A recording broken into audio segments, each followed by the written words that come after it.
2 दिन के बाद फिर मुसलमान इकट्ठे किए, फिर सिकंदर लोधी से कहा कि हम एक परीक्षा और लेंगे, इनको झेरे कुएं में डालेंगे और ऊपर से मिट्टी मिट्टी डाल कर बंद करेंगे, फिर देखेंगे, फिर हम मान लेंगे जो अल्लाह है, जो बाहर आ गया था। परमेश्वर जी को पकड़कर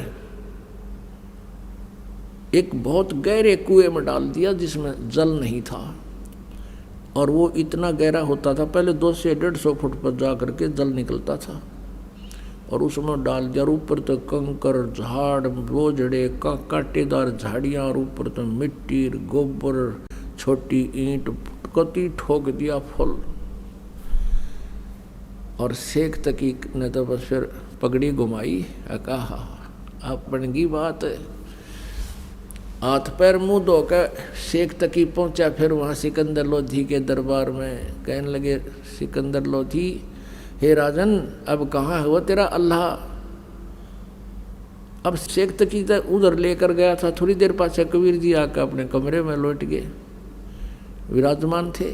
सिकंदर लोधी ने उनको जलपान कराया। अब ये पूछा को नहीं कैसे आगे क्यों आगे, ये मालिक की लीला थी, उसको बुद्धियान नहीं दी।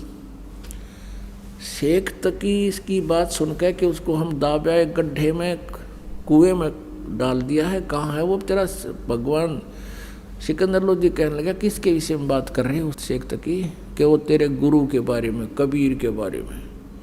उसको हमने झेरे कुएं में डालकर ऊपर से सैकड़ों टन मिट्टी डाल दी है, झाड़ बोझड़े डाल दिए, अब निकल के दिखाए। सिकंदर लोधी कहने लगा, वो बैठे कमरे में, आ दिखाऊंगा।